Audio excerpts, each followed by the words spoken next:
چند شوه نادید خوام لکی توریایده گلاره چوم گل و نو شیوا خانمی شو چرای دیوا خانمی اگر دای لپیم ماجد نولوات اگر دای لپیم ماجد نولوات روزی صد دفعی خزاد خم و خم گل و نو شیوا خانمی شو چرای دیوا خانمی خدای بسینی حقم لدایش من جورت کشیم کنیش و سایش گل و نو شیوا خانمی شو چرای دیوار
صدای گنجشگاه، این صدای گنجشگاه چه حال هوایی، این صدای پرنده ها، این صدای باد، این سکوت، این سادگی، این عشق، این تواضع، این فروتنی که برنامه 12 قدم به ما وعده‌شو داده که با کار کردن قدم ها و پیاده کردن اینها تو زندگیمون میتونیم به این آگاهی و رشد برسیم که سادگی سمبل برنامه ماست و میتونیم فرد مفیدی برای اجتماعمون، برای مردممون بشیم. دارشان همینجاست. وقتی که در سفری به سوی خود، به سوی خدا، به سوی ناشناخته ها، به سوی زندگی، اون موقع میفهمیم که خدا برای ما نقشه داره و راهو به ما خوب نشون میده. زمانی این حس و حالو داریم که دست از جنگ برداشتیم و اقرار کردیم و پذیرفتیم که دیگه به این بها ندیم، به این بها. چون با مردمی آشنا شدم که جز عشق، جز محبت، جز فروتنی چیزی دیگه نداشتم. مخصوصا با شخصی به نام علی آبدینی، مردی از دیار عشق، مردی از علی گودرز که خونهشون هستیم. اینقدر از ما این امروز پذیرایی کردن که ما شرمنده‌اش می‌شدیم. دوست دارم از تجربهش استفاده کنیم. جات واقعا خالیه اینجا. چقدر این مردم سادن، چقدر مهربونن، چقدر دوست داشتنی. من که تحت تاثیر قرار گرفتم. بفرمایید. خوش اومدید. خوش اومدید. خوش اومدید. مرسی. زحمتتون دادیم. خوش چه زحمتی. زحمتتون دادیم. گلی شما. بفرمایید. نه بفرمایید. نه خیر.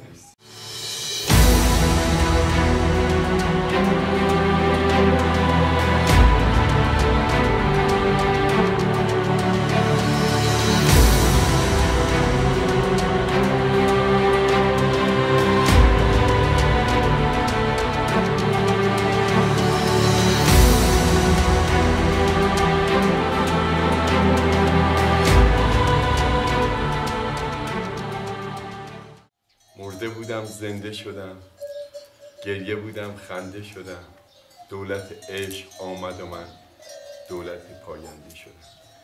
تولد 10 سالگی عمو علیه، بهش تبریک میگم.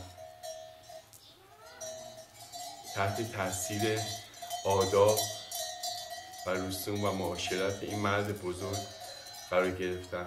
سادگی، صمیمیت، عشق، دوستی، بخشندگی، مهربونی و ثروت درونی. نه اون ثروتی که تو بانک میذارن، نه اون پولی که نمیدونم وسیله است برای خرج کردن. یه ثروت درونی که درون این مرد دیدم و بابت این خدا رو شکر میکنم که در کنار ایشون هستم که من به سرمنزل خورشید نه خود بردم راه، ذره‌ای بودم و مهر تو مرا بالا برد. صدای زنگوله رو امیدوارم این دوربین ضبط کرده باشه. صدای زندگی، صدای زنگوله بزغاله هاشون، بره هاشون، صدایی که گوش نوازش میده، صدایی که جز عشق چیز دیگه نمیتونه باشه. که از صدای سخن عشق ندیدم خوشتر، یادگاری که در این گنبد دوار بمانه. تو دنبال چی هستی؟ دنبال چی هستی؟ چیزی که سالها دنبالش بودیم، که فکر میکردیم تو الکل و مواد مخدر و قرص میتونی پیدا کنی، امروز تو سادگی این برنامه پیدا کردیم. اینکه خودت باش، اینکه با خودت به صلح برس، اینکه مفید باش، اینکه دوست داشتنی دوست بدار تا دوست داشتنی باشی، ببخش تا بخشنده بشی، تا دیگران ببخشنده. و بابت این سپاسگزاری میکنم. اما علی ما رو امروز دور شهروندی کرد، همه رقم شهروندی کرد. من اینجا دراز کشیده بودم و داشتم استراحت میکردم، دیدم اما علی داره از تجربهش از خانواده، از خاکبازی بچه ها داشت صحبت میکرد. برام خیلی جالب بود که من هم کودکی اسباب بازیام خاک بود، خاک بازی میکردم، تو خاک برای خودمون سرسره درست کرده بودیم، ارتباط مستقیمی با زندگی داشتیم. خیلی جالب بود که بعدش یک دوستی تلفن زد و تجربه پاکیش گفت، از اینکه چقدر میتونیم تو پاکی نقش مفیدی داشته باشیم. از مهمون نوازیش من هر چی بگم کم گفتم. و اینکه ساده است، با لباسش ساده است، با چهرهش ساده است، با عشقش ساده است، با رفتارش ساده است. اما علی من تحت تاثیر این احساسات قرار گرفتم. این چی بود داشتی تعریف میکردی در رابطه با خانواده؟ و قبل از هر چیزی تولد تو تبریک میگم. 10 سال قطع مصرف کردی، در صورتی که هر کجایی که میری به قول خودت مواد هست. حتی اینو نمیخوام بگم، حتی مهمون نوازیت هم همینطور هستش. ولی چرا پذیرایی از دیگران؟ ولی چه اتفاقی افتاده که شما این راه رو انتخاب کردید؟ منم خدا را شکر میکنم. من به حسابی که 10 سال بوده یا نبوده را تجربه‌ام برام مسئله نیست. برام همین ساعت و همین دقیقه که احتیاج به مواد و نداشتم، خدا را شکر میکنم و خدا را سپاسگزارم. از محبت شما هم خیلی خیلی دعاگوی خداوندم که در خونه بازه و عزیزی مثل شما زیارت میشه. والا تجربه‌ای که داشته باشم، من یک زمانی تهران بودم، خونه یه بنده خدایی بودیم، این 40-50 تا بچه داشت، یه خونه 10,000 متری، حیات 10,000 متری داشت. او بنده خدا از لحاظ مسلمونیشون مسلمون بود. یه پسر داشت به نام میتی، گفتم تشنمونه. گفت مامان چی داری بخوری؟ گفت همه رقم عرق هست مامان، درست کن بخوری. گفتم بابا عرق ما نمیخوریم. گفت نه بابا عرق شاتره و بابینو و نمیدونم از یه حرفای اینا، از یه حرفا نداره. بعد اومدیم تو حیاتشون دیدیم یه 7-8 تا کپه خاک کپه کرده از لحاظ پین حیوان تا برسه تا خاکشتر حمام و وساط و تون و تنور و وساط و اینا، ماسه و خاک و اینا. گفتم به اینا چی هن؟ و اینا رای بچه ها احتیاجن، ببین روشون دارن بازی میکنن. من معتاد الان فکرم میرسه که همبازی من باید مصرف کننده نباشه. اگر من معتاد خواسته باشم به خودم بیام و خودم رو داشته باشم و مواد دیگه نزنم، باید با مصرف کننده کلا رابطه ای نداشته باشم. اگرم داشته باشم مصرف کننده بزرگی، مصرف کننده نشست برخاست بزرگی، نه مصرف کننده بچه شیشه و نمیدونم مواد چیزهای دیگر را. من معتاد اگر گذشتم باشه میتوانم رو پای اسلوبم وایستم. چون من معتاد اگر پاشنی کفشم را نکشم تو خیابون را برم، میگه یارو را نگاه کن تا پایل داشت میکشید، حالا آلوده، حالا معتاد فلان بمانه. اگر حرف اونا گذشت نکنم به خود نمیتونم وایستم، باید اونا گذشت کنم. من اگر اومدم خونم دیدم یک کار ناشایسته درست شده، یه شیشه شکسته، یه دری شکسته، فلانی ناراحتی کردن، خانوادم برگشت گفت برو بابا همون مواد تا بکش، این ناراحتی را در نیار. نباید. بهتره که مثلا همون شخص قدیم باشی تا این کار رو. بهتره که گذشت داشته باشم، به دنبال مواد نرم، به حرف اینم عمل نکنم. اگر من گذشت در زندگیم داشته باشم میتوانم مواد را ول کنم. اگر گذشت نداشته باشی هیچ موقع نمیتونم مواد را. یعنی منظور تو همون بخشش است؟ بخشش اگر داشته باشی چه فوش و چه فضیحت و بجز ناموسی باید همه چی را بخشش داشته باشی. یعنی با این رنجش هایی که از دیگران از دیگرین داری اگر بخشش نداشته باشی دنبال مواد نمیگیری، باید بخشش داشته باشی. اون نقطه سیاهه رو پاک کنی از خودت پاک کنی. خانواده چه نقشی میتونن داشته باشن؟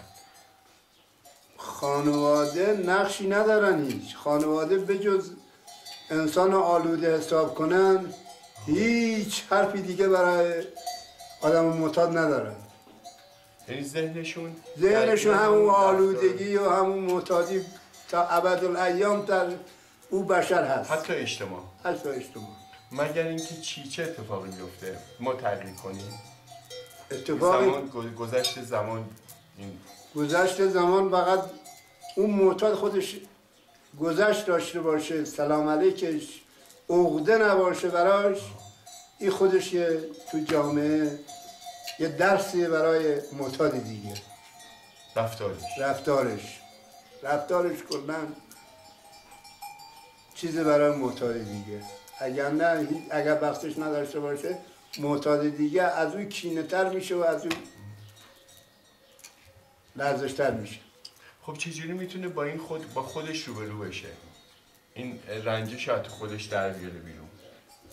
زمانی که من از یکی رنجش دارم نمیتونم بگذرم، گذشت نمیتونم بکنم، چجوری میتونه این بیماری که قطع مصرف کرده از این رنجش رو دست بکشه؟ شرکت کردن در جلسات. چون در جلسات من از زندگی و از رفتار و کردارم که میگم اگر او که خوبه واقعا در سر منم رفیقم اومده یا خودم اومده، یک گوش ما در میکنم یک جا دروازه. او حرفایی که در جامعه درسته و در معتادین عمل شده اونا در یک گوشم نگه میدارم. اونایی که یاوه و بساط و اینا او یکی رو از گوش دیگرم در میارم، اونا رو نگه میدارم. یعنی منظورت همون پیامایی که واقعا تو جامعه افتاده به کار و معتادین را در بس به خودش پاورجا کرده و مبتلا کرده، اونا را به گوشم نگه میدارم. او یاوه‌گویی و مثلا یه چیزهای دیگه، یکی از رو قرض و یکی از چیز شما 10 سال پاکی. بله. تو این 10 سال آیا اخلاق تغییر کرده؟ خودت حس خوبی داری؟ بله چرا ندارم. یه تجربه میتونی من بدی در رابطه با تغییر خودت؟ چجوری به خانوادت نگاه میکنی؟ مثل اون گذشته تعصبه رو داری؟ مثل اون گذشته پدر سالاریه رو داری؟ مثل اون گذشته عمل میکنی؟ عمل کردن گذشته رو نباید الان حساب کنم. عمل کرده گذشتم کلا با مواد بوده. عمل کردن گذشته که حرفی نداره برای انسان. همش خسارت. همش خسارت بوده، همش کار بوده، همش کار کم بوده، همش علافی بوده، همش دور خونه بوده، بیابون بوده. حالا با مثل شهریار زیر پلی نداریم که بگیم کارتون خواه بیابونی رو بودیم، بیابونیم. الانمون خوشه. یعنی چی بیابونی؟ یعنی سر به بیابون میذاری؟ بله اینجا خود دیگه دار و درخت و بیابونه، اینجا خود چیزی نداره که پلی نداری زیرش. پلی نداری زیرش، درخت و بیابونه. اما خب اگر گذشته خواسته باشی حساب کنی با الان که الان خیلی خوب و خیلی راحت و ایشون 90-ه؟ بله ایشون 90. الان چه رابطه با این داری؟ بیا همونجا اینجا. خیلی رابطه خوبی دارم، خیلی رابطه. بیا بشون. بیا شمع 14 سالگی داریوش عزیزی که اومدیم اینجا این منطقه براش تولد کردیم، کیکش این بغل کرد، دستش گرفت، شمعش هم ایشون گرفت. بله. یادت همون؟ آره؟ الان بابا بزرگ رو چجوری میبینی؟ با چجوریه؟ دوستش داری؟ بگو. بیشتر اینجا هستی تا تو خونه خودتون؟ چرا اینجا هستی؟ ها؟ اینجا رو دوست داری؟ چه دلیلی داری که اینجا رو دوست داری؟ ها؟ میرم سهرا. کجا بلند بگو؟ میرم سهرا. میری صحرا چیکار میکنی؟ دوست میری صحرا پوستن میچرمونی. دوست داری با این حیوونا؟ آره؟ بله. خب این سادگی تو چی بود؟ بچه الان پیشته؟ 90تون پیشته؟ بله 90. من سادگیمو از این کلاس MA و جلسات 4 دختر دادم به جلساتی. بچه های انجمن 4 دختر شوهر دادم به بچه های انجمن بدونی که 1 ریال بگیرم یا 1 ریال بدم. نه یه جوراب گرفتم براشون، نه یه جورابم دادم. لله همینطور. 4 تاشون من دادم شوهر رفتن و خونه زندگی خودشون درست کردن، خودشون کلاس MA خودشون کلاس خونه درست کردن برای خودشون، ما هم دادیم رفتن بیرون. قبلا که اعتیاد داشتی کسی میومد خواستگاری دخترتون میدادی به این معتاد؟ نه قبلا با اینکه خودت هم اعتیادم خودم داشتم. یعنی چرا الان دادی؟ خب الان باور کردم، این کلاس را باور کردم، کلاس علمی و آمدن شخص را باور کردم که واقعا کار خوبیه. اون باوری تو چیه؟ تو تغییره؟ تو عوض شدنه؟ تو انسان بودنه؟ صحبت از انسان میکردی سر نهار. خب باور بودن اینه که عملکردشون رو دیدم، عملکرد خوبی که بوده باور کردم. اگر عملکرد خوب نباشه باور که نیست. عملکرد دیدیم باور کردیم، اولی دومی را دیدیم، سومی را دیدیم، چهارمی هم دیدیم باور کردیم. الان خیلی راحت هستی با این خیلی هم بچه‌ها. راحت هستم. بله. حرفتون هم با هم دیگه میشینید مشارکت بله میکنید، مشارکت میکنیم، میان میرن. بله خیلی هم خوب. بله. حالت خوب هستش؟ حالم 63 سالتونه نه؟ 65 4 ساله. 64 سالتونه. 1030 هم. 64 سال. بعد چند سال شما تونستی که اعتیاد رو بذاری کنار، در صورتی که اینجا وفور، نمیگم نعمت، وفور. من از 6 سالگی مواد زیر دستم بوده بله. تا 10 سال پیش که ترک کنم. زیر دست که بازم الان زیر دست. 45 سال. بله. بله. 45 سال من مصرفم بوده. 50 سال. بله. 50 50 خورده ای سال میشه. بله بله. آره نزدیک 50 60 سال.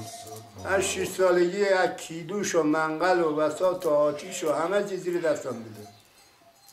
چون خانواده‌مون اجبار به مصرف چه سالی شدی؟ که مجبور شدی دیگه همیشه بکشی. اجبار به مصرف روز آخرم نبودم. اگر 10 روز از خونه بیرون بودم نه خوردنی بودم نه کشیدنی بودم. اما تو خونم که بودم 4 گرم و 3 گرم را مصرف میکردم. خب من میخوام بگم این برمیگرده به همون قدرت و خواستن خودمونه. او عقیده خودم بوده، خواسته خودم بوده که بیرون از خانواده خودم انجام ندم. خواسته خودم بوده که با کسی دیگه ننشینم. پس میتونه، انسان میتونه اگر بخواد. انسان اگر کلا بدنش هم مومیایی باشه از مواد، میتونه همون درز دهن و چشش اگه بیرون باشه میتونه همون با دهن و چشش نبیندشون، احساس بو نکنه. مومیایی باشه بس بدنش. خواستن توانستن است. اینا همه متادون و قرص و نمیدونم بساط و اینا همه یه راییه که دروغه. اما همدرد برای انسان خیلی کار خوبیه. همدرد که آدم داشته باشه میشینه به صحبتش، ماساژش. آب درمانی یکی از داروهای بهترین داروهای معتاده. به جز آب درمانی هیچ دارویی برای معتاد عارضه آب درمانی نداره. هر دارویی اگر نونم خواسته باشه بخوره به نام ترک همون عارضه داره براش. آب درمانی فقط شستشوی بدن انسان و همه چیه انسانه. یعنی بخواین حتی نونم که بخوری جایگزین کنی. سیر بخورم که امروز احتیاج به مواد نداشته باشم راه بیشتر برم، دروغه. تا حدی نون این وابستگی رو میاره. وابستگی رو میاره. بله همه چی رو میاره. هر چی رو.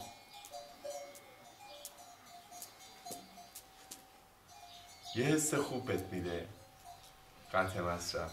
قطع مصرف بهترین حسیه برای انسانه. برای یه تولد دیگه، یه زندگی دیگه، یه شادی دیگه، یه عشق دیگه که خیلی از آدم ها آرزوی این تولد دیگه رو دارن. تولد جسم به قول شما نیست، تولد روحه. تولد روح. یعنی برای خودت میخوایی، نه برای خانوادت، نه برای بچه‌ت، نه برای هر کس برای خودش میخواد. دروغه برای فلان کردن، بیسار کردن، فلان کردن. هر کی برای جسم بدن خودش و انسانیت خودش رو نشست و برخواست و تحویل گرفتنشون رو که بخوانش در خانوادهشون راش بدن و جاش بدن. بشر اگر با این مواد چیز باشه هیچ جا نداره، رایی نداره. کنار گذاشتن انسان برای خودشه. هیچ سودی برای خانواده نداره. از لحاظ معنوی و از لحاظ شجاعت و از لحاظ چیز. اینا مالی حالا مسئله نداره، مالی خانواده میتونه نون خوش بخوره، نمیخواد کباب بخوره. این مصرف کرده اون نون خوش میخوره، نمیمیره. اما برای خودش خیلی چیز خوبه. یعنی اون شجاعتی که شما از این صحبت میکردید، نه؟ شجاعت بجز شجاعت و بخشش، اگر معتاد بخشش ترک کننده لرزشی اگر بخشش نداشته باشه هیچی نداره، نمیتونه ادامه بده. نمیتونه. مادر گفت برو ای مواد تا بکش کمیزی کارا بکن پلان بکن بره به چسبه بهش، هیچ بخششی نداره، هیچ شجاعتی هم نداره. من دیدم چقدر راحت با خانواده شما ارتباط میذاری، قشنگ خودت سفره رو انداختی، کمک کردی، بدون هیچ تعارفی نشستی. این قدیم هم اینجوری بودید شما؟ نه موقع مصرف نه. موقع مصرف ما به فکر خودت به فکری که چه شام بخوریم، چه نون بخوریم، چه فلان کنیم نداشتیم. یه لقمه نون میذاشتم اونجا برمی‌داشتیم مثل یک گربه با اخ. یه پیام بده به بچه‌ها، به خانواده ها، به این دوربین نگاه کن، یه پیام بده، یه مثال زنده بزن. مثال زنده والا چی بگم، از کجا بگم؟ مثال زنده بشر اگر خودش خواسته باشه، پیرنم از قرآن بپوشونن بهش، نمیتواند ترک کند مگر خودش خواسته باشه ترک کنه. اگر نه چجوری اتفاق میفته؟ چجوری اتفاق میفته؟ هیچ نه با پولی، نه با مالی، نه با بیمارستانی، نه با شجاعتی، نه پدر میگه نه چی بهت میدم فلان کنی بیستار کنی، اینا همه اینا حرفن. مگر خود انسان بذاره ترک کنه، بذاره بیرون بندازه. جایگزینش چی بزنی؟ جایگزینش چی؟ ترک. عادت کرده بوده به اون مواد، عادت کرده به اون ماده مخدر، قرص ها یا الکل یا هر چی. الان وقتی ترک میکنه اون خلایی توش به وجود میاد، چی جایگزینش کنه؟ جایگزین باید با همبازیش نباشه، جایگزینی نداره. هر وقتی که همبازی باشه جایگزینش تو دستشه، خودش تو دستشه. وقتی که همبازی را بذاره کنار، دنبالش نره، یعنی دوستای جدید، دوستای پاک، برنامه دوستای پاک داشته باشه، دوستای قدیمی را مصرفیارا را باید بذاره کنار. خب این دوستای شما چقدر بیمار داره؟ چقدر معتاد داره؟ و چقدر الان بهبودی داره؟ بهبودی الان ما چندان زیاد داریم. بهبودی الان ما خیلی، من 2 بارم کلاس باز گذاشتم اینجا، جلسه باز گذاشتیم اینجا، دعوت کردیم، همه مردم هم اومدن، خیلی هم خوب بوده. دیگه ترسی نداری؟ یعنی بگی حرفتو بزنی من این هیچ حرفی ترس و واهمه‌ای نداریم. 2 بارش هم من شرکت کردم، تو جلسات شرکت کردم. حرفتو زدی؟ حرف ما زدم، زن و مردم کف زدن برام، شادی کردن برام، نه برای من، کلیه بچه‌های ترس نداشتی یعنی که بگی جلوی این همه آدم هیچ ترسی نداشتم. موقعی که مصرف میکردم ترس داشتم. آفرین، بگو اونجا بگو. موقعی که مصرف میکردم ترس داشتم، همیشه از پا دیوار و از ایور و اوور راه رد میشدم، اما الان دیگه هیچ ترسی نداشتم. این ترس از کجا میومد زمان مصرف؟ از مصرف میومد، از خریداری میومد، از ساقی میومد. آیا ساقی اطلاع داده به یکی لو هم بده بیان بگیرنم، یا اطلاع نداده؟ مواد ازش میگرفتم، اما خب با ترس و با همه میبودم شاید اطلاع هم داده، فروختدم مواد هم مصرف میکردم، اما اولش با لرزش گیر نیفتم و نفروختم باش. اومدی تو برنامه دستتو بلند کردم بله، گفتم منم معتاد. دستتو گفتی؟ بله گفتم منم علی معتاد. گفتم منم علی معتاد کف زدن برام. بزنید. بله. خب و ترس ریخت. ترسم ریخته. یعنی تا زمانی که دستتون نبرده بودی بالا این ترسه بود. ترسه بود. اولین بار علی گودرز ما رفتیم جلسه، یه ناصرنامی بود، یه خورده خلوز بنده خدا، یه خورده خلوز بود. بعد این جلسه شرکت خواست بکنه، بچه‌هایی نداشتنش دیگه. ساعت آخر گفت منم ناصر معتاد 10 روز نکشیدم. ما یه خورده رکیبمون شد، مسخرهش کردیم. شب اومدیم تا صبح رو دعا آرامش خوندن. ما یه خورده تاکید کردیم، گفتیم اینا نگاه کن، اینم داره دعا میخونه فلان میکنه.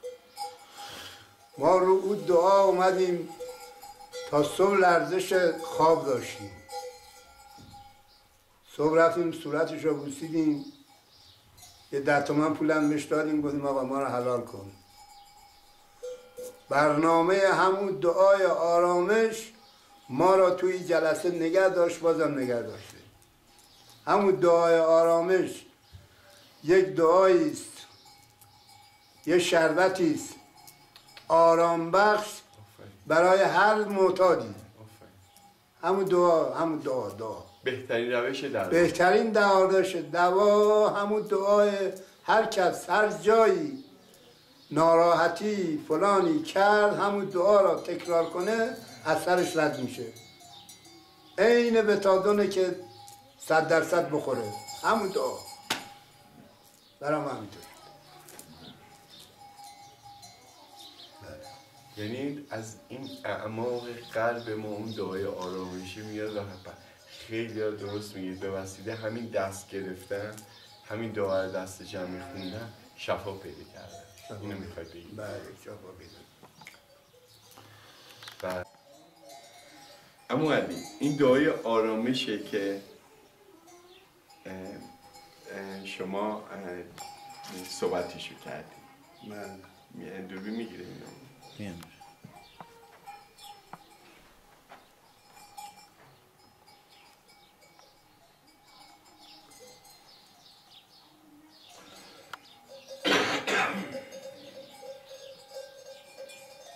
یه صحبت.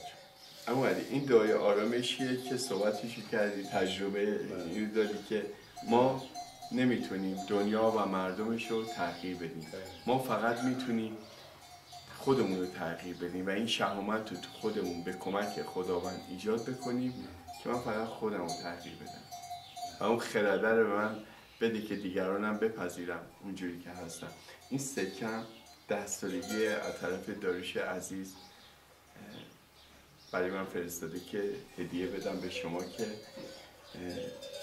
بدونید که همه جای دنیا همدرد هست و مرزی برای این برنامه 12 قدمی نیست. مبارکش باشه. مرسی.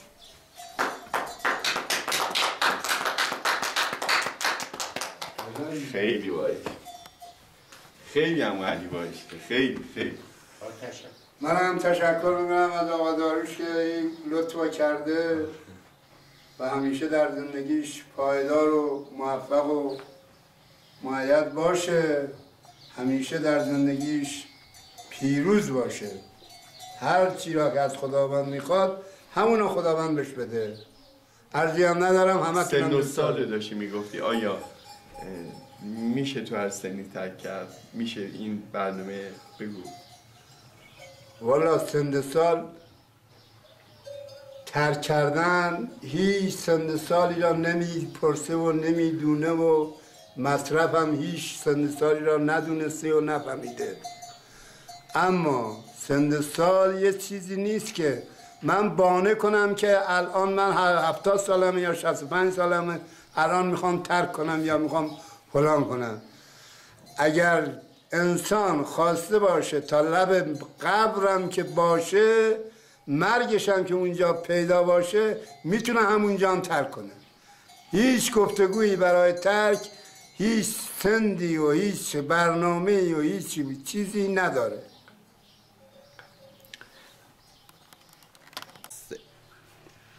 والا من نمیدونم، اعتیاد یه چیزیه که در بین انسان مال و اموال مشخص نمیکنه برای انسان. انسان اگر یک کوهی از سکه پول یا طلا داشته باشه، همون الان که موادها شده 1000 رقم، همون تریاک سیاه به قول ما معتادان از سولاخ بافور، همون کوه هم میره پایین تا برسه به شیشه و نمیدونم گرد و کراک و فلان و بمان، تا برسه به اینا.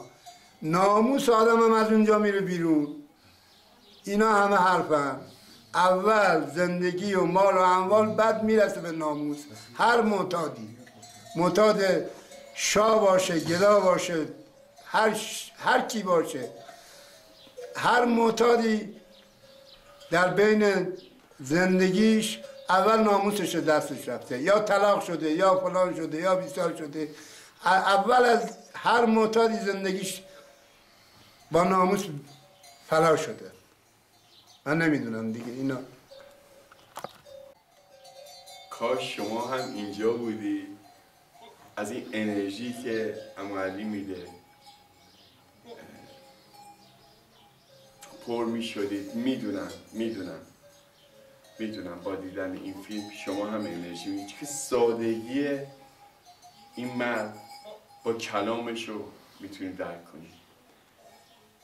عملی خوشحاله، شاده، از درون شاده، چرا که این پیامو با این سنش میخواد بده به تو دوست عزیز که شاید اولین بار میخوای مصرف کنی، شاید قصد ترک کردن داری، شاید خسته شدی، شاید خیلی چیزها تو از دست دادی ولی مستأصلی، درمانده‌ای، ترس و نگرانی داری، ترس حتی از پیدا کردن دوستی داری، چرا که خسارت زیاد خوری از عزیزانت، از اطرافیانت، از دوستانت.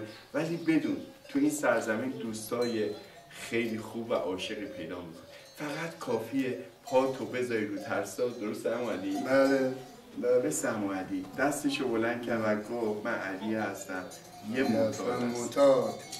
من علی هستم، یک معتاد. من علی هستم، یه معتاد. من علی هستم، یک معتاد. من جهانگیر هستم، یه معتاد. من جهانگیر هستم، یه معتاد.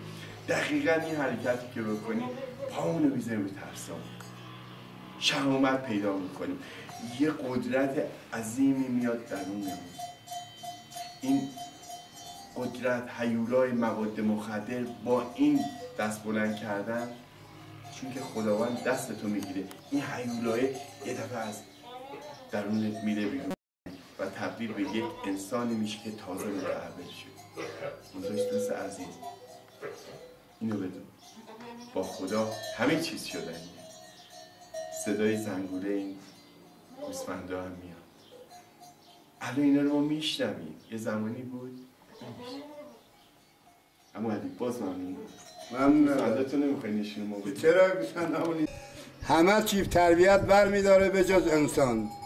یه دلفین دریایی میاد با انسان آموزش پیدا میکنه، یک انسان فهمیده بعد میاد لجبازی میکنه. همون ما معتاده هستیم. هیچ معتاده لجبازتر دیگه در دنیا هیچ چیز نیست.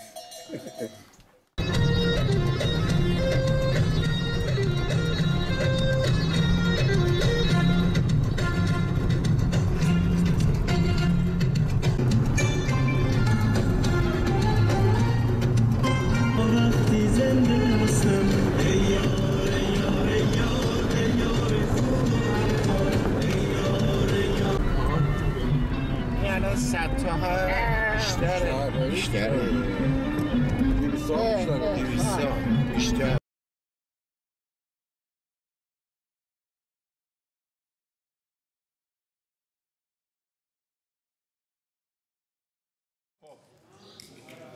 تولد کی الان؟ خب اعلام کن. نام خدا مجید معتاد 6 سال تمام.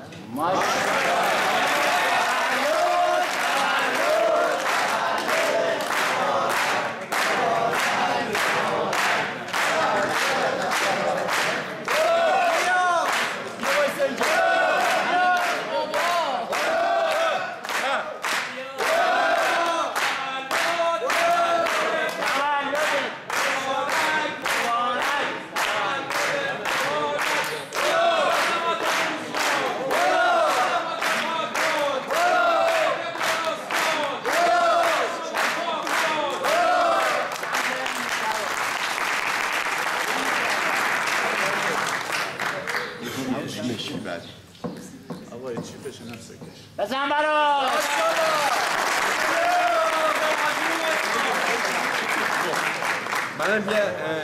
منم یه یادگاری از اون بر برام فرستادن. میخوام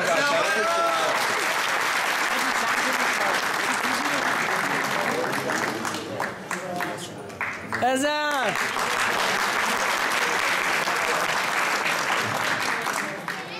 خب بذار ببینیم چیکار کرده که ایشون شیان به من بدم. بله بیا بزن.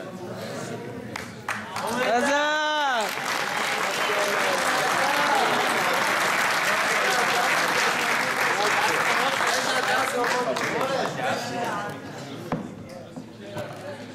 به نام خدا مجید معتاد. سلام مجید. سلام دوستان، وقت بخیر.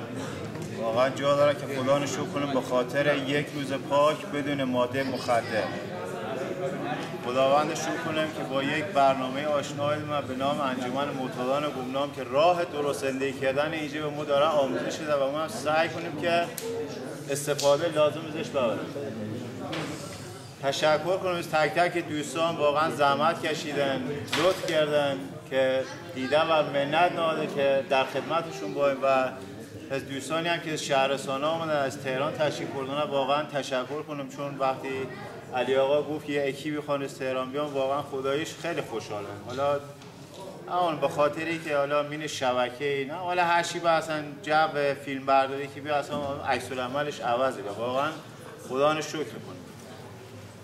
تجربه منم اینه 6 سال خداییش خیلی درد کشیدم ولی خودم خراب نکردم. یه چی هم که باعث هایی که ما تا الان پاک مونده ما یکی که رفتار و اخلاق خودم بیده که خیلی از خودم راضی بیدم که طرف مقابل از دستمون ناراحت نوا. حتی اگر چی هم گفته وا ولی ما ناراحت نیدیم. واقعا اینم جای شکر داره. تجربه 6 سال ما پسرمون نکرده اینجونا برام بی قیبه جرا کجا اینا خیلی شیطونه. حالا یه تجربه می‌ذارم مواد مخدر مصرف کردم، بعد وقتی مواد ترک کردم پسرم بعد از نزدیک 3 سال 4 سال من بغل دستم گفت بابا دیگه از این فیتیلا درست نکنی. مثلا واقعا خودم گفتم خدایا به ما در حق این بچه هم چقدر ظلم کردیم. یه چیزی هم بگم یه قلکی موسی خریده بودیم که پولاش جمع، حالا خوشم هست یه قلکی مو خریده بودیم که پولاش جمع کنه که ایام اعتیادی ده نگه با من پول بده چرخ بخرم وسیله بخرم. ولی به واسطه مواد مخدر با این مخاشا مو یواش یواش هر چیز مینی قلک به پولا رو خالی کردم و وقتی آخر سر اومدم که قلک پولاش درارم وقتی کجش کردم یه مش خاک نک نرمی رفت تو چشمام، واقعا اشک تو چشام جمع که خدایا ما در حق این بچه هم ظلم کردم. واقعا اینطوری بود چون خدایش صادقانه بگه ما نفهمیدیم این چطور بزرگه. حالا خوشم هست ولی خدایش نفهمیدیم چون در یه منجله ها بیدیم که فکر زندگی نبیدم، فکر بچه نبیدم. ولی الان دارم جبران کنم هر چی ازم بخواد در اختیار شدم، هر چیزی که بخواد در حدم با اگر قرضم که ماشین سواری هم یاد گرفت. آره هر روز میگی چال روخونه جایی داریم که یه سر با بریم رانندگی. ولی وجدانه حالا صادقانه که اون موقع ما کارانی کردم که بچه گفت ماشین با پشت دستی مینری بچه باور بود خونه نی رفتی فکر بچه نه مدرسه بچه نی رفتیم. اینا همه خیلی همین بچه تجربه 6 سالمونه. همین که دارم بینمش لحظه لحظه داره بزرگی و در کنار خانواده هم مثل واقعا لذت برن. حرفی هم ندارم، همه تونم دوست دارم. دوست دارید بچه ها که احساسشون بده؟ یه دقیقه خوابش شما کولر بزن صدا رو ما داشته باشیم. مرسی. احساس تو همونجور دوست دارم بده. خیلی دوست دارم. سب کن. گرفت. بگو. خیلی دوست دارم. دیگه؟ از خاطراتش که اون زمان که نمیدونم شما یادتونی یا نه مصرف کرد داری؟ نه دارم. الان با دوستا چه رابطه ای داری؟ باشون خوش افرادی میکنم. یه پیام نمیخوای به بچه ها بدی که پدرشون مصرف میکنن؟ به این نگاه کن.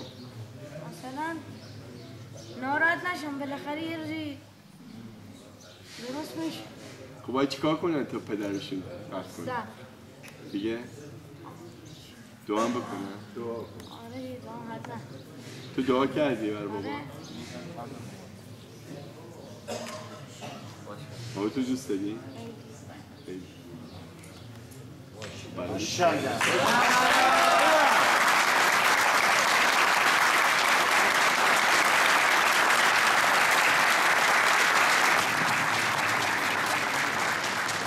از خداوند تشکر قدردانی میکنیم و ازش میخواییم دستای مهربونش مثل همیشه روی شونه‌های سرد ما باشه تا بتونیم به همدیگه کمک کنیم به جوانای این سرزمین که یه جوری به خاطر وابسته به مواد مخدر آسیب دیدن.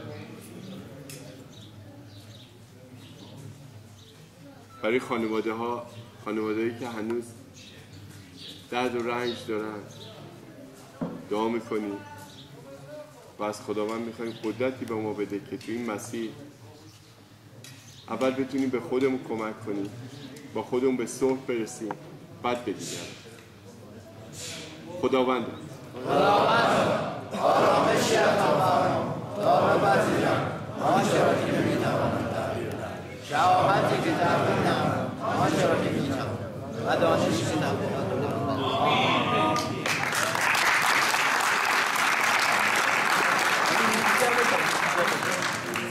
برای موسیقی هم بچه ها دست بزنید.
خانمانی